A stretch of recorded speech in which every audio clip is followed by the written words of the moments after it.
मैं बहुत छोटा सा कवि हूँ, मेरा कविताओं में केवल इतना योगदान है जितना हमारी क्रिकेट टीम में अनुष्का शर्मा का। बहुत अच्छे भाई, वाह। बहुत ज़्यादा टेंशन चल रही है सर। मैं आपको जन्मदिन की कमल जी बहुत बहुत शुभकामनाएं देता हूँ, हार्दिक शुभकामनाएं देता हूँ। आजकल क्या बहुत टेंशन चल रही है, कोरोना का माहौल है, आतंकवाद की टेंशन है, रशिया का युद्ध की टेंशन है, बहुत टेंशन है। मैं दिल्ली से आया हूँ और मैं दिल्ली के बाहर, देश के बाहर जहाँ भी जाता हूँ, मैं सबको बताता हूँ कितनी भी टेंशन हो जाए सर, हमारा दिल्ली वालों को कुछ नहीं बिगाड़ सकती। हमारा क्या बिगाड़ेगी, हमने तो टेंशन को मुख्यमंत्री बना रखा है। अच्छा सर, मेरा किसी पार्टी से कोई लेना देना नहीं, क्योंकि किसी पार्टी का मुझसे ही नहीं है। हमारे केजरीवाल जी का 5 साल से एक ही काम है, सुबह सुबह उठो, नहा धोके शीशे के सामने जाके डेली एक ही डायलॉग, एक बार दिल्ली पुलिस मुझे दे दो, ठीक कर दूंगा इसको। एक बार दिल्ली पुलिस दे दो, इसको ठीक कर दूंगा, ठीक कर दूंगा, एक बार दिल्ली पुलिस दे दो। मैंने कहा जी दिल्ली पुलिस भी यही कह रही है।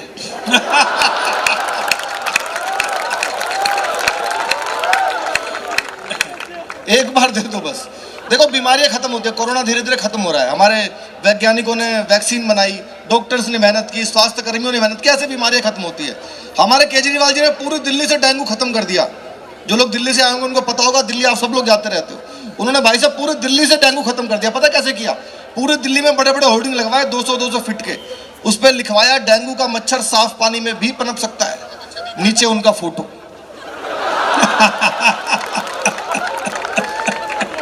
डेंगू वापस आने की हिम्मत नहीं कर रहा सर। बहुत अच्छे। और कोरोना चल रहा है, कोरोना में बहुत टेंशन हुई सर, पूरी दुनिया में टेंशन हुई। सबसे ज्यादा टेंशन मुझे हुई क्योंकि कोरोना में इंग्लिश बहुत आ गई, सैनिटाइजर, वैक्सीनेशन, आइसोलेशन, क्वारंटीन, बहुत टेंशन है। एक आदमी सर रोज मेरे घर आता है, बेचारा गरीब आदमी, उसको इंग्लिश आती नहीं है, कम पढ़ा लिखा आदमी, रोज मेरे घर पे बेल बजाता है, बोला भाई साहब सैनिटाइजर दे दो। मैंने कहा मैं कहाँ से लाऊं? अगले दिन फिर आया, बोला भाई साहब सैनिटाइजर दे दो। मैंने कहा मैं कहाँ से लाऊं? बोला आपके घर के बाहर लिखा हुआ है सैनी। मैंने कहा सैनी देख के सैनिटाइजर मांग लिया, अच्छा है मैं चड्डा नहीं हूं। और ये तो और भी अच्छा, राघव चड्डा नहीं हूं। आजकल क्या है सर, सबसे ज्यादा टेंशन अगर पूरी दुनिया में किसी ने दी हुई है तो वो पॉलिटिक्स ने दी हुई है। मेरा किसी पार्टी से कोई सर लेना देना नहीं है। पॉलिटिक्स चलती है, दिल्ली की अलग पॉलिटिक्स है, उत्तर प्रदेश की अलग है, आपके उत्तराखंड की तो अलग ही है सर, अलग ही खेल है यहाँ पे तो, क्योंकि भाजपा की सरकार है। अच्छा भाजपा में क्या ज्ञानी लोग बहुत हैं सर। किसी ने बताया यहाँ पे त्रिदेव बसते हैं, क्योंकि वो देवभूमि है ना, तो त्रिवेंद्र सिंह रावत जी को सीएम बना दिया। फिर किसी ने बताया यहाँ पे तीर्थ स्थान बहुत सारे हैं, तो तीर्थ सिंह रावत जी को बना दिया। उसके बाद किसी ने बताया सारे धाम यहीं पे है, तो धामी जी को बना दिया। भाई तालियां जरा एक बार होनी चाहिए, क्या खोज करके लाया भाई। और कोरोना में पर्यटन बंद हो गया, धन आना कम हो गया, तो धन सिंह जी को बना दिया। धन सिंह जी हमारे बीच में बैठे। ये क्या है, नेताओं ने टेंशन दे रखा, किसी पार्टी के कोई नेता हो, हमारा किसी पार्टी से कोई लेना देना नहीं है। मुझे तो याद है सर, एक बार 4-5 नेता किसी गांव में दौरा कर रहे थे, सबकी गाड़ी आपस में टकरा गई, सारे चल बसे, पता नहीं कौन सी पार्टी के थे। गांव का प्रधान निकल के आया, हिंदू का अंतिम संस्कार किया, मुस्लिम को दफन किया। सुबह पुलिस आई, गांव के प्रधान को बुलाया, बोला तूने सारे नेताओं को निपटा दिया, कोई जिंदा तो नहीं था? गांव का प्रधान बोला जी एक तो बोल भी रहा था मैं जिंदा हूं, हमने सोची झूठ बोल रहा हूं। एक से बढ़ के नेता है सर। मैं देश के कुछ बड़े बड़े राजनेताओं को आपके इस मंच पर प्रस्तुत करूंगा, आपको आनंद आएगा सर। आपको लगेगा देश के सब बड़े बड़े नेता आपके इस मंच पर आ गए, तो मुझे जितनी एनर्जी से आप सुनेंगे मैं डबल एनर्जी लगाऊंगा, क्योंकि कोरोना काल के बाद ये मुझे लगता है सबसे बड़ा प्रोग्राम पूरे भारत का डॉक्टर प्रवीण शुक्ल जी के संयोजन में हो रहा है। और हमारी भी प्रैक्टिस थोड़ी छूटी हुई है सर, 2 साल से घर में बड़े बड़े ऑनलाइन शोज चल रहे थे, online Facebook live, Instagram live, zoom live, ऊपर कोट और नीचे निक्कर पहन के 2 साल निकाल दिए हमने।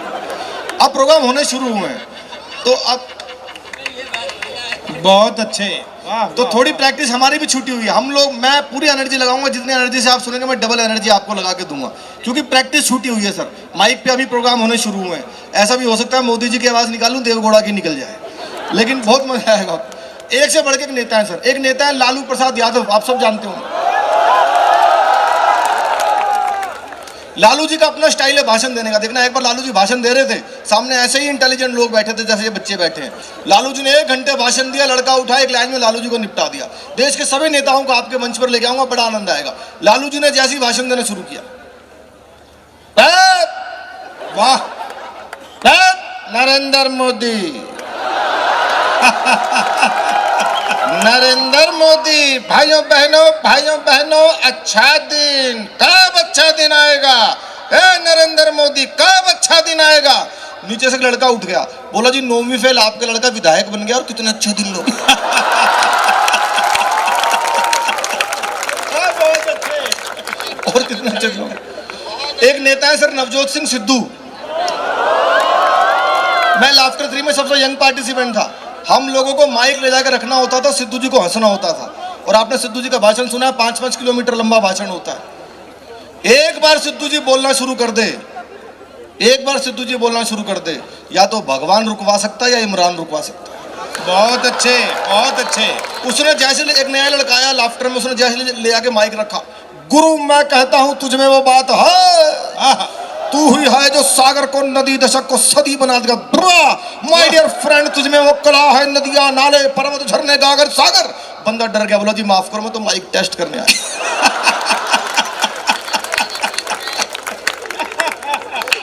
लेकिन सर एक नेता मैंने ऐसे ढूंढे पूरे देश में रिसर्च करके, जिनका भाषण 3 पीढ़ियां समझ नहीं पाई, 3 जनरेशन बीत गई। ये नेता बोल क्या रहे हैं?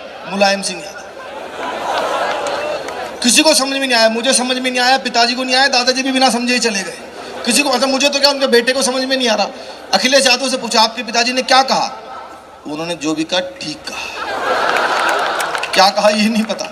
पिछले दिनों भाषण दे रहे थे भाई साहब, यही समझ आ रहा था जयंत ने मरवा दिया, इसके अलावा कुछ भी नहीं पता। उन्होंने जैसे ही भाषण देना शुरू किया, उत्तर पड़ेगा हमारी जनता, हमारी चली वो इलेक्शन पेंडिंग ड्राइव पे लीकेज थी, हमारी चली हुई इलेक्शन जयंत ने मरवा। भाई साहब कुछ समझ नहीं आया, थोड़ी टीवी की आवाज दे फिर शुरू हुए।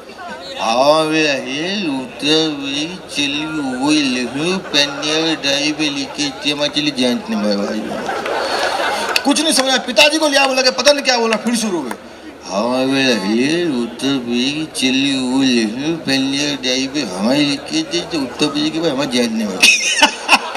पिताजी बोले बेटा टीवी बंद कर दे, सबको यही मरवा देंगे। हर किसी नेता का एक तो आवाज है सर, मैं आपको ऐसे सुनाऊंगा, मंत्री जी भी बैठे हैं, जो आपको बहुत आनंद आएगा, आपने शायद कभी किसी कलाकार के मुंह से ना सुनी हो। एक बहुत प्रसिद्ध पॉपुलर आवाज है हमारे देश के रक्षा मंत्री राजनाथ सिंह जी की आवाज। जी सुना है आपने राजनाथ जी का भाषण? मेरे बहुत पसंदीदा नेता हैं। आपको लगे कि कमल जी के जन्मदिन पर ग्राफिक यूनिवर्सिटी में भारत के रक्षा मंत्री आ गए तो मुझे तालियों से बताना, जब वो सर लोकसभा में भाषण देते हैं, देखना, अध्यक्ष महोदय,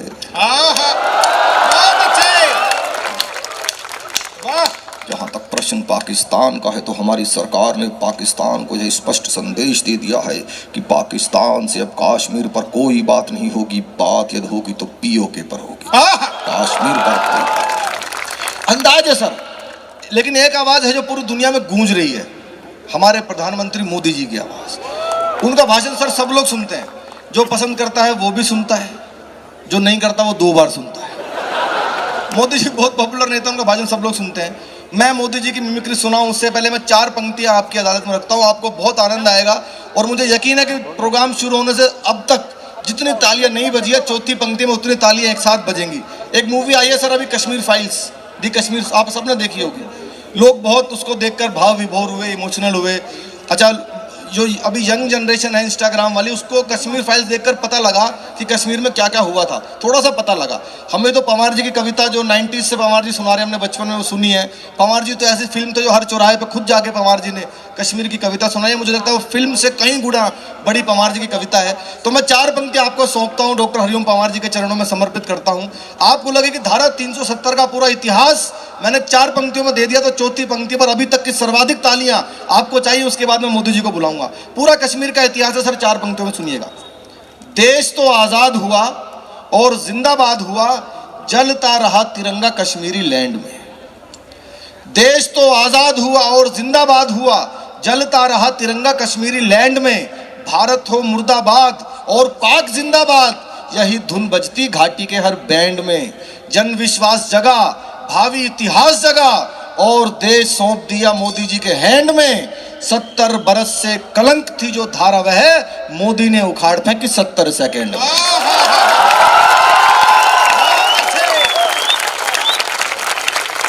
70 सेकेंड में। तो मोदी जी अगर आते कमल जी के जन्मदिन पर ग्राफिक यूनिवर्सिटी में, मैं कोशिश कर रहा हूं, वो शायद ऐसे ही बोलते। सर सुनिएगा, मोदी जी अगर आते, भाइयों बहनों, मेरे देश में और देवभूमि उत्तराखंड में, वाह, ग्राफिकेरा में शानदार कवि सम्मेलन चल रहा है। तो मैं मेरी और 135 करोड़ भारतीयों की तरफ से कमल जी को बहुत बहुत शुभकामनाएं। शानदार कार्यक्रम चल रहा है। दीपक सैनी प्रस्तुति दे रहे हैं। दीपक सैनी को बुलाना चाहिए कि नहीं बुलाना चाहिए? बुलाना चाहिए कि नहीं बुलाना चाहिए? बुलाना चाहिए कि नहीं बुलाना चाहिए? दीपक सैनी को बुलाना चाहिए, हर प्रोग्राम में बुलाना चाहिए, और इतना मोटा लिफाफा भी। सर 10, बहुत ही अच्छे। ये 10 की गड्डी है, ज्यादा मोटा। मोदी जी का अपना अंदाज है। एक घटना घटी थी उत्तर प्रदेश, उत्तराखंड, पंजाब, यूपी, सब जगह, राजस्थान में सारी महिलाओं को चोटी काट के ले गया। कोई पता है सर आपको? घटना हुई थी, पता है ना आपको? चोटी कटवा गैंग आया था, आज तक नहीं पता वो किसने काटी। कई तो रिपोर्टर्स की कट गई जो वहाँ रिपोर्टिंग करने गई। महिलाओं का मैटर था मैम, बड़ा बहुत मतलब बड़ा इमोशनल टॉपिक था। और यहाँ तो मैं देख रहा हूँ इतने सारी हमारी माताएं बहनें, मातृशक्ति मौजूद है, बहुत खुल के हंस रही है। मैं आप सबको प्रणाम करता हूँ। वरना बहन जी हमारे दिल्ली में लेडीज कभी खुल के नहीं हंसती, दिल्ली में कभी नहीं हंसती। दिल्ली में लेडीज को मेकअप करने वाले भी समझा के भेजते हैं, ज्यादा हंसोगे तो चेहरे के पीओपी की हमारी कोई गारंटी। दिल्ली में कवि सम्मेलन करवा दो, सामने 20-50 दिल्ली की महिलाएं बिठा दो, कवि की लाश जाएगी पर हंसेंगी नहीं। बहुत बुरा हाल है। अच्छा, मैं तो ट्रेन में अक्सर अपनी उम्र कोई ठीक नहीं बताती, किसी से पूछ लो आप, कोई अपनी उम्र कभी ठीक नहीं बताती। कईयों को तो मरने के बाद संदूक में जब पुराना सर्टिफिकेट मिलता तब पता लगता 10 साल बड़ी थी, बताती नहीं। मैं तो ट्रेन में आ रहा था एक बार, बीच वाली बर्थ पे, ऊपर वाली बर्थ पे 30 से 35 साल की महिला, नीचे वाली पे 70-80 के बीच में मैं। ऊपर वाले ने नीचे वाले से पूछा, बोलो बहन तुम्हारी उम्र कितनी होगी? 70-80 वाली बोली होगी 30-35। इतना बड़ा घोटाला चिदम्बरम ने भी नहीं किया था। अब 70-80 वाले ने 30-35 वाले से पूछा, बोलो बहन तुम्हारी कितनी होगी? बोली होगी 18-20। मैं बर्थ से नीचे गिर गया। बोली क्या कर रहे हो? मैंने कहा पैदा होने की कोशिश। अच्छा सर, मेरे तो भी हुई नहीं है, हुई क्या, हो ही नहीं रही है। और जिनकी हो गई उन्होंने भी कोई ऐसा बड़ा कोई तीर नहीं मार दिया। तो मुझे पता है सर शादी के बाद क्या होता है। शादियां होती, पत्नी अपने पति को बुलाते हैं, इधर आ भाई। वो बेचारा ऐसे जाता जैसे चुनाव हार के नेता अपने ऑफिस में जाता है। ये दोस्त तेरा बहुत खराब है, इससे बात करना बंद कर। वो उससे बात करना बंद कर देता है। कल से बुलाते हैं, ये खाना बंद कर, वो पीना बंद कर, IPL पे सट्टा लगाना बंद कर। जब वो सब कुछ छोड़ के बिल्कुल सुधर जाता है ना, अचानक रोमांटिक होकर बोलती हैं अब आप पहले जैसे नहीं रहे। वो बेचारा पहले जैसा कहां से रहेगा? सॉफ्टवेयर तो पहले ही फॉर्मेट हो गया उसका। तो मैम एक न्यूज आई कि सारी महिलाओं को चोटी काट के ले जा रहा है कोई, आपने सबने देखा होगा। आज तक नहीं पता किसने काटी। मोदी जी मेरे सपने में आए, पीछे पीछे आए अरविंद केजरीवाल जी। आपको लगे दोनों लोग इस टॉपिक को यही बोलते रहे, पूरा आनंद लेना, मस्ती लेना। मोदी जी से पूछा, सर सबकी चोटियां कौन काट रहा है? मोदी जी ने भाषण दिया, भाइयों बहनों, मेरे देश में कोई चोटी काट कर ले जा रहा है। वाह, कोई चोटी काट कर ले जा रहा है, और ये हमारी माता बहनों को केशलेस बना दिया। और जो लोग चोटियां काट रहे हैं उनसे भी कहना चाहता हूं, अगर काटना हो तो गरीबी को काटिए, काटना हो तो बेरोजगारी को काटिए, और चोटी ही काटनी हो ना तो उनकी काटो जो पार्लर में कटवाते हैं। पीछे पीछे केजरीवाल जी आए। सर आपको लगेगा पॉइंट कोमा फुल स्टॉप के साथ वो एग्जैक्ट यही बोलते। केजरीवाल जी से पूछा, सर सबकी चोटियां कौन काट रहा है? ये नरेंद्र मोदी कटवा रहा है जी सबकी। ये सारी चोटी नरेंद्र मोदी कटवा रहा है, कोई नहीं कटवा रहा। इनके सारे मंत्री गंजे हैं। आपके भी तो मंत्री गंजा, मनीष सिसोदिया खुद गंजा है। गंजा मत कह देना, मनीष तो गंजा नहीं है, गंजा मत कह देना। लोकपाल मांगते मांगते सरकार तिरपाल उड़ गया। सब क्या। अच्छा केजरीवाल जी सर मेरे सपने में आते हैं ना, मैंने उनसे दिल्ली में अभी क्या गली गली में ठेके खोल दिए उन्होंने, शराब का ठेका। मैं तो जहाँ रहता हूँ मंदिर के सामने ठेका, सरकारी अस्पताल के साथ में ठेका, बहुत ठेके खोल दिए उन्होंने। तो केजरीवाल जी मेरे सपने में आए। मैंने कहा भाई साहब ये क्या कर दिया? नेता वही होता है जो अपने हर काम को पॉजिटिव बताए, बहुत आनंद आएगा आपको। मैंने पूछा भाई साहब ये क्या करते हैं? गली गली में ठेके। अब वो ठेके खोलने को पॉजिटिवली बता रहे हैं सपने के अंदर। देखना एक नेता क्या क्या कर सकता है। केजरीवाल जी सपने में आए, नमस्कार दोस्तों, मैं अरविंद केजरीवाल बोल रहा हूँ। ये बीजेपी वाले अनसाइंटिफिक लोग हैं, मेरा लॉजिक नहीं समझते। पहले आपको शराब पीनी होती थी, कई कई किलोमीटर दूर जाना पड़ता था। आप शराब पी के गिर जाते थे, कोई बचाने वाला नहीं मिलता था।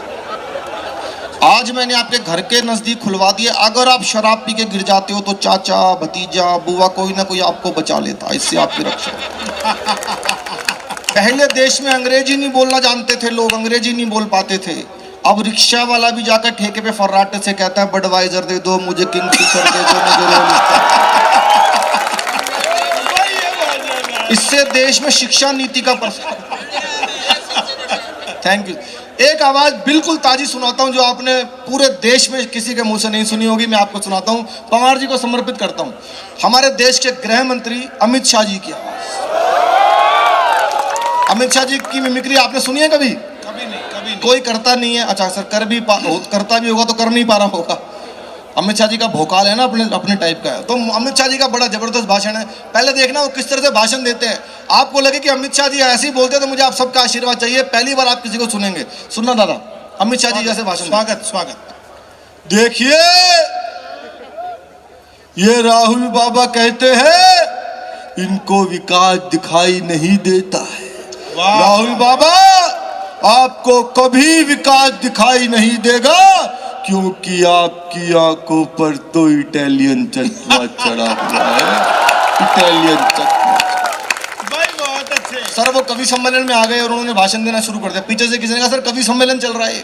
अब क्योंकि इतनी रैलियां अमित शाह जी करते हैं, इतने बिजी नेता हैं, तो उन्होंने वो रैलियों वाले मुद्दे सर कवि सम्मेलन में कन्वर्ट किए। धन सिंह जी देखना, और कितनी चालाकी से, बड़ा आनंद आएगा। देखिए, पहले सोनिया मनमोहन की सरकार थी, कवि सम्मेलन होता था तो ये आलिया मालिया जमालिया कवि सम्मेलन में घुस जाते थे, तालियां नहीं बजाते। अब वक्त बदला है, वक्त बदला है। मोदी जी देश के पीएम है। अगर कोई तालियां नहीं बजाता है तो हमारा कवि उनके घर में घुस घुस के चुनाव पे आता है।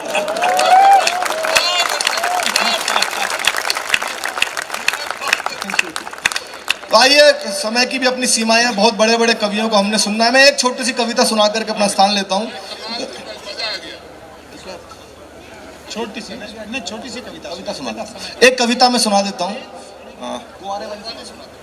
मैं एक कविता सुनाता हूँ क्योंकि मीडिया वाले सुनाता हूँ, मीडिया वाली कविता। हाँ, एक छोटी सी कविता सुना। एक बार तालियां बजाएं, मैं बहुत इंपॉर्टेंट इशू पर आपको कविता सुना रहा हूँ। बहुत एक शानदार कविता है दीपक की, बड़ी लोकप्रिय हुई है। और ये ऐसे विषय पर कविता है सर जिस पर बहुत कम कविताएं लिखी गई हैं और लोग हिम्मत नहीं करते बोलने की। बड़े बड़े मंत्री नहीं बोल पाते, कोई नहीं बोल पाता। वो विषय इलेक्ट्रॉनिक मीडिया। इलेक्ट्रॉनिक मीडिया पता है आपको अपने तरह से चलता है, उनको कोई कुछ भी करो वो अपने हिसाब से चलता है सर। यूक्रेन और रशिया का युद्ध दिखा रहा है सारे दिन, अब पाकिस्तान दिखा रहा है। मतलब इंडिया की खबरें तो मेरे ख्याल से 22-23 दिन से आ ही नहीं रही हैं सर। रशिया और यूक्रेन का युद्ध चल रहा है। धन सिंह जी, ये प्रवीण भैया कह रहे थे क्या करना चाहिए, मैंने कहा बहुत आसान है, यूक्रेन को अपनी तोप के अंदर पतंजलि का शैम्पू डाल के फायर कर देना चाहिए। बोले क्या होगा, मैंने कहा रूसी भाग जाएंगे। तो इलेक्ट्रॉनिक मीडिया एक खबर को कैसे रगड़ता है, कैसे दिखाता है, आपको लगे तो बहुत हिम्मत के साथ एक कविता सुनाता हूँ, आप आनंद लीजिएगा, ठहाके लगाइएगा, मस्ती लीजिएगा, सुनिए। दिल्ली में रसोई घर में खाना बना रही महिला पर किसी ने कई बार बेलन से प्रहार किया और महिला को मृत्यु के घाट उतार दिया। ये कहीं भी हो सकता है। अब अलग अलग चैनल्स कैसे पैकेजिंग करके इसको बेच रहे हैं सर। दिल्ली में रसोई घर में खाना बना रही महिला पर किसी ने कई बार बेलन से प्रहार किया और महिला को मृत्यु के घाट उतार दिया। पुलिस ने शव का पोस्टमार्टम शुरू कराया और मीडिया ने खबर कहा। वाह वाह वाह वाह। पुलिस ने शव का पोस्टमार्टम शुरू कराया और मीडिया ने खबर का। पहले चैनल पर खबर थी, क्या एक अदना सा बेलन किसी की जान ले सकता है। वाह वाह वाह वाह। क्या प्रभु छोटे से बेलन में इतनी शक्ति दे सकता है।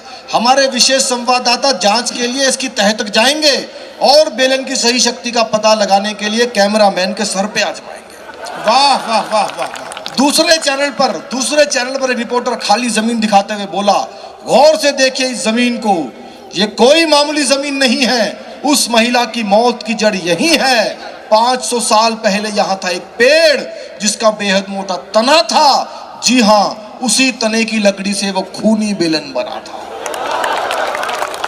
तीसरे चैनल पर खबर थी, नमस्कार, जिस बेलन, आज का मुख्य सवाल इस प्रकार है, जिस बेलन से महिला की मौत हुई वो किस लकड़ी से बना था। ए नीम, बी शीशम या सी कोई और। अपना मोबाइल फोन उठाकर उसके मैसेज बॉक्स में जाकर टाइप कीजिए BELAN और भेज दीजिए 000 पर।